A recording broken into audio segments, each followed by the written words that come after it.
Ladies and gentlemen, welcome to my first official episode of Ties and Talks. Today I'm going to be grading each pick from the first round, taking a look at my priority prospects, and grading the top 8 overall draft classes.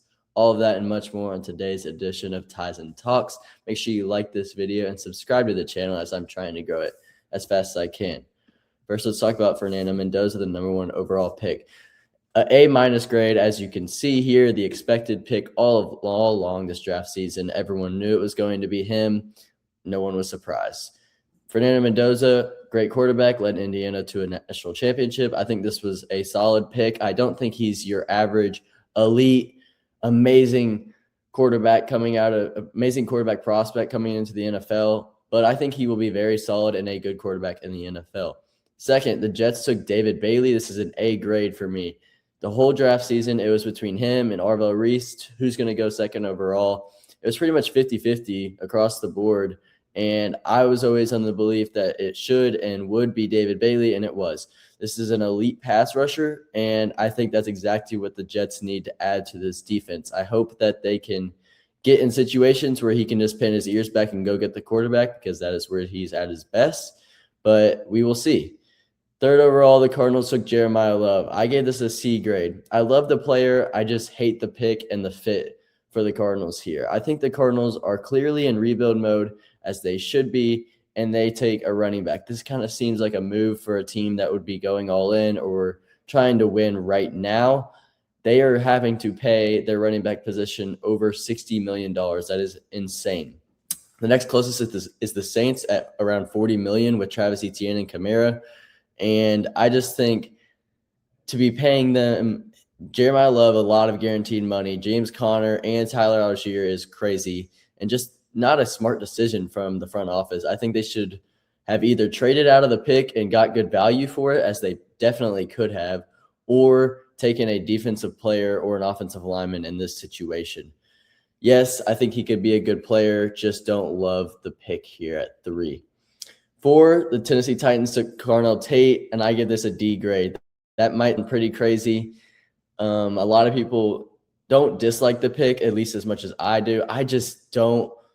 First of all, Carnell Tate was my wide receiver too, behind Mekhi Lemon. I didn't love Carnell Tate like this, and I don't see a world in which he's a top 5 pick in this year's draft. I see the vision as the Titans are trying to get a downfield guy for Cam Ward. They got Wan'Dale Robinson, Calvin Ridley in the slot, but I think he could be a good receiver. I just don't think he'll be an elite wide receiver, and that's what a top 4 player should be. They should be elite at their position. 5th overall, Arvell Reese. I was just never too high on Arvell Reese. I think this is a player that would have fit Tennessee more, actually, or Sonny Styles for them. But 5, the Giants. Yes, they got some good value here, but I just don't see the vision, because what he was so good at was playing edge and linebacker. Well, the Giants have Brian Burns and Abdul Carter at the edge position right now. So they obviously do not need a guy in Arvell Reese to play edge. So what is he going to play? Linebacker. And I feel like this is something – obviously my linebacker 1 in this class – or not obviously, but my linebacker 1 in this class was Sonny Styles. So if they were going to do that, that's where I would have preferred they went, his teammate out of Ohio State. But I don't hate this pick here. I just feel like they could have got a player that would have fit them better, maybe Caleb Downs here in this situation, or even a trade back. At 6, the Kansas City Chiefs, they traded up for Mansour Delane, my clear cornerback 1. I think he's the only shutdown and elite prospect corner in this class. I think this is a guy that can play both man and zone. The Chiefs got their guy. They let their good corners walk or traded instead of paying them big money, and filled it with a rookie contract here in Mansour Delane, who I think will come in and be just as good. I think this is a guy that can compete for Defensive Rookie of the Year. At 7, the Commanders took Sonny Styles. This is my first A+ grade. I loved Sonny Styles and was actually my favorite defensive prospect in this year's class, and the Commanders got him at 7. That's great value. I think he fits Dan Quinn's scheme awesome. I think it's just a guy that's just going to come in and fly all around the field, make tackles, make plays in coverage. I'm excited to see what Sonny Styles can do. At 8, the Saints took Jordan Tyson. This is a good fit. I think the Saints needed a wide receiver, another guy for Tyler Shuck. Him and Chris Olave will be a fun duo to watch. if Jordan Tyson can stay on the field. That is the only reason this grade is not in the A range, because I like Jordan Tyson as a player. It's just he's been hurt all 4 years in college, and taking him top 8 is a bit of a risky move. But it could end up being a great selection. I do not count that out. At 9, the Browns went Spencer Fano. They traded back and got their offensive tackle 1. Great job from the Browns GM. I was very happy with what he did. Stay later in the video to see if they are in the top 8. They will be. But see where they are at, I guess. Spencer Fano was pretty much my 1A, 1B with Francis Mauigoa. I love this fit here, as normally they kind of like to go with a bigger power offensive lineman, and they changed it up a little bit, so they're a little more scheme and run versatile here. At 10, the Giants took Francis Mauigoa. This is an A grade for me. As I just said, he was my favorite offensive lineman in the draft, and they get him at 10. I think he'll likely play guard his rookie year, which some people will say, oh, well, why would they take a guard at 10? Well, he can play tackle, first of all. Like, he doesn't have to be a guard his whole career. And if he ended up being an elite all-pro guard, no one would say anything. I think this is just good value here. Yes, they could have taken Caleb Downs, and that probably would have been an A-plus pick for me. But I like Francis Mauigoa. Caleb Downs at 11, here he is. I cannot believe he fought outside of the top 10. My favorite DB in this year's draft class. He's been an elite safety since his freshman year, starting for Nick Saban at Alabama. That was just genuinely impressive. I think this is a true stud coming into the NFL year one. He's going to be a leader in the back end of that defense for Dallas, and I think it's the type of player that they have needed for a while now. At 12, the Dolphins took Caden Proctor. This is a B grade for me. Nothing crazy, nothing bad here. I just think this is a solid player, another player who will likely come in and play guard for them. He is a bigger guy, but he's shown the flashes to be elite. He's just got to keep his body weight in control, and I think he would be a good prospect and fill right in for Miami. And I like that they are obviously a rebuilding team, and they're building from the inside out. You got to build from the trenches if you want to become a successful team in the NFL. 13, this is my least favorite pick in the first round. The Los Angeles Rams took quarterback Ty Simpson out of Alabama. I gave this a D+. I just don't like that the Rams should be going all in on a Super Bowl right now. They had my wide receiver 1, Mekhi Lemon, available. Come back to this video when Mekhi Lemon's a dog, and Ty Simpson doesn't play for another 2 to 3 years. I just don't know why the Rams would not be going all in for a Super Bowl right now. They've made all moves all offseason, trading for guys, signing guys, and acting like they're going to go all in it. And then with their first round pick, they take a guy that's not going to touch the field for another couple of years. It's pretty crazy to me.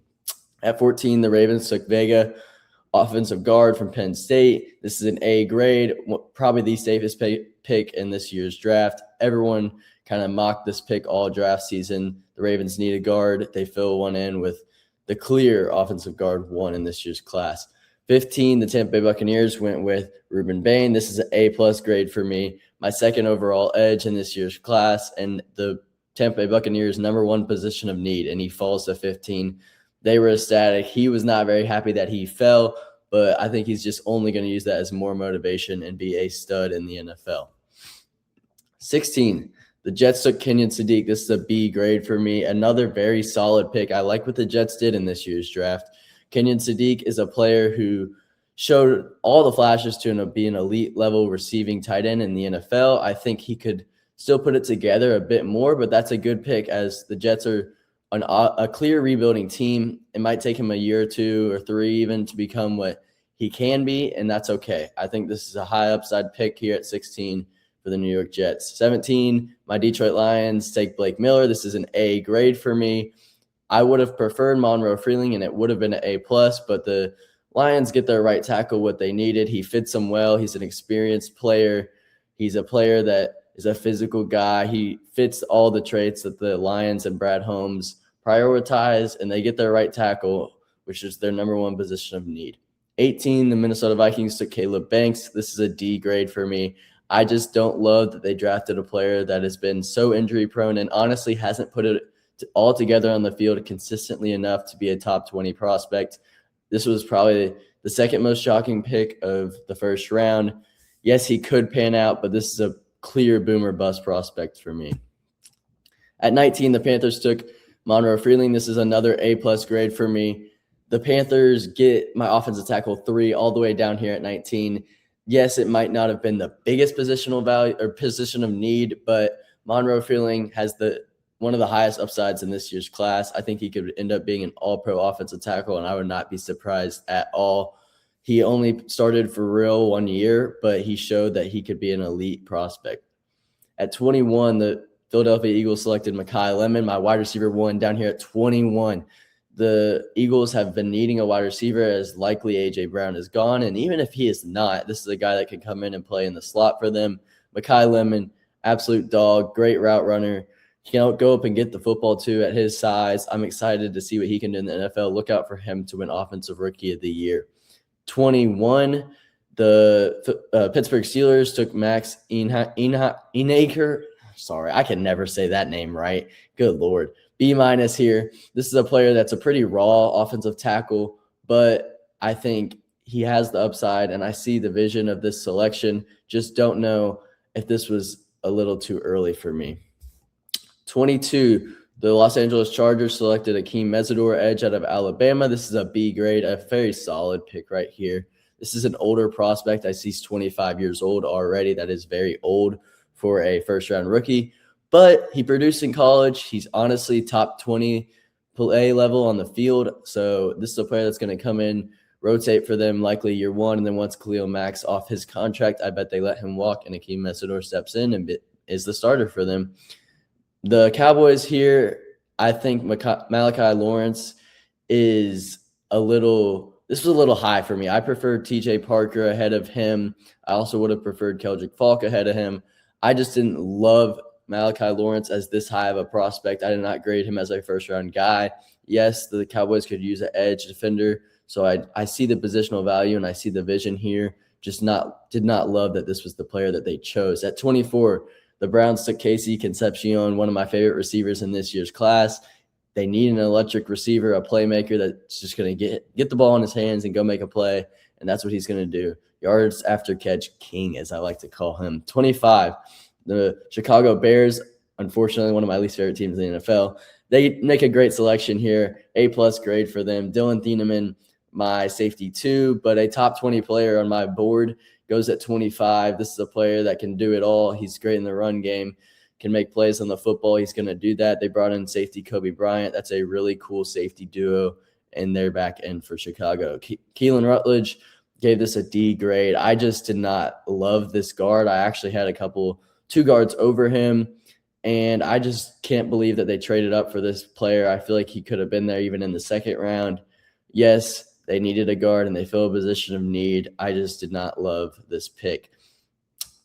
Chris Johnson, cornerback to the Miami Dolphins. This is a B- grade for me. Another player that I've had an early second-round grade on and was surprised that he ended up going in the first round. But I like the fit here, and that's why it's not too bad of a grade.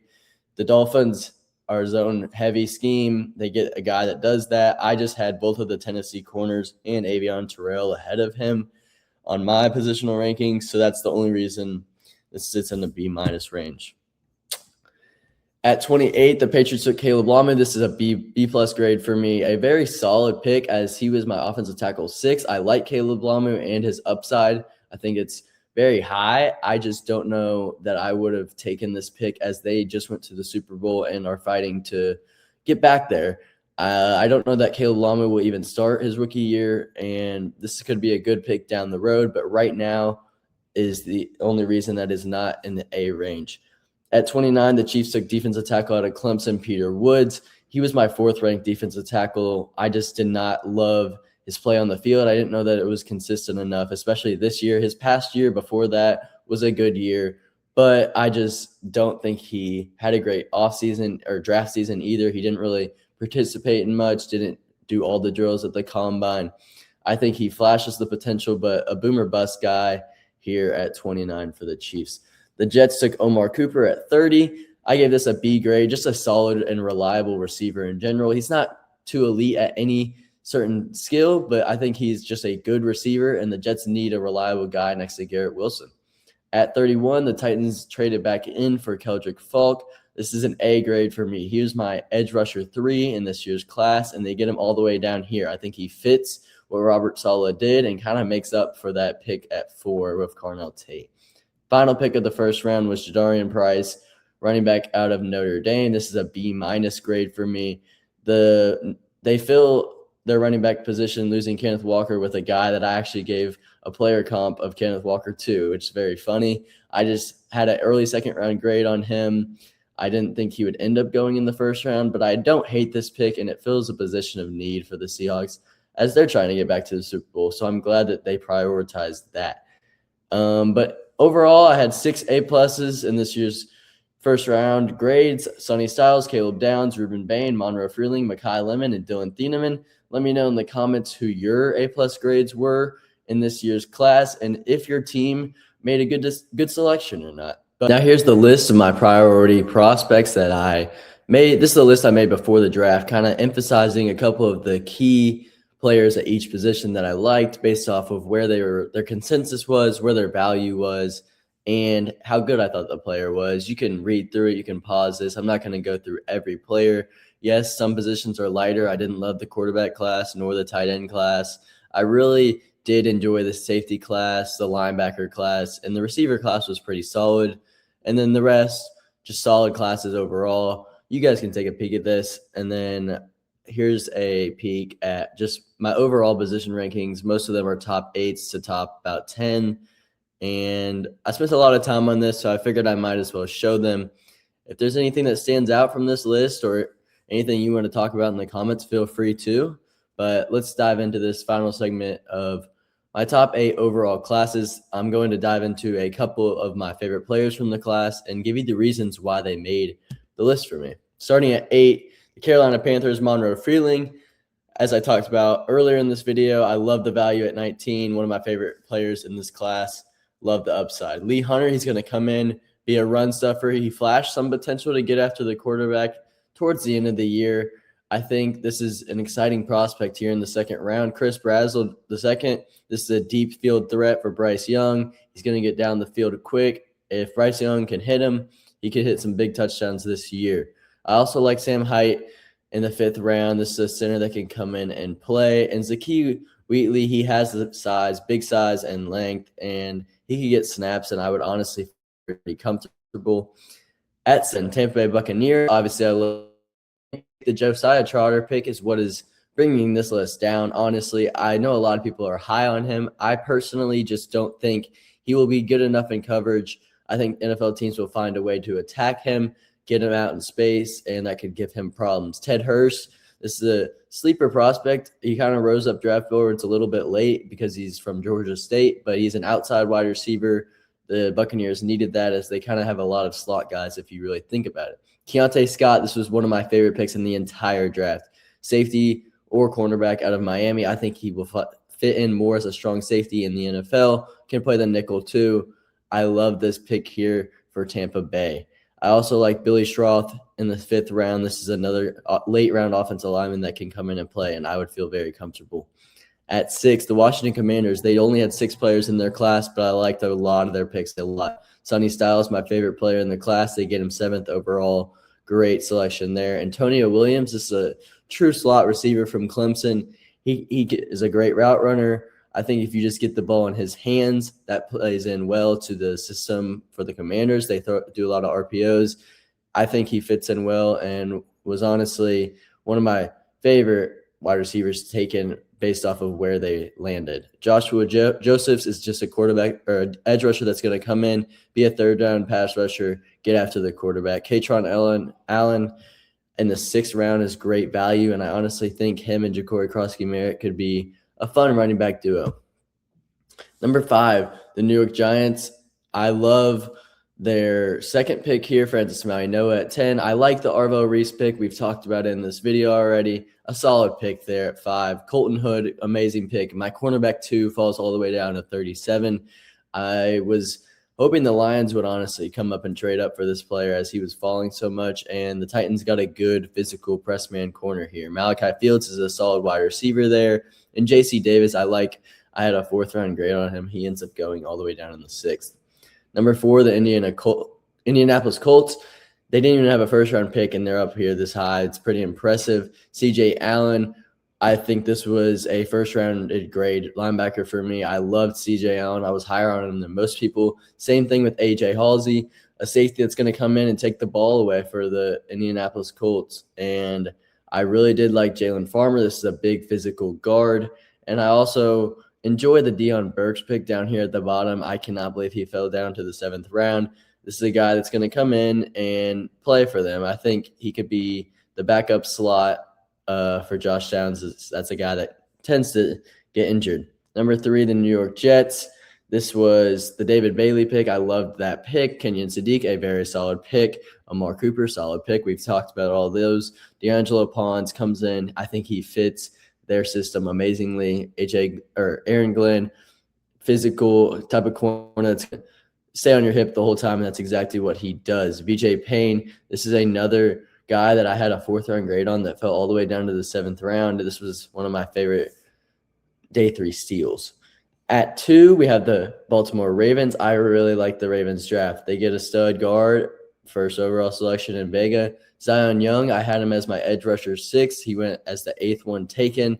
I think this is a stud and a guy at 45 I did not expect to be there. Jacoby Lane, this is a big body receiver.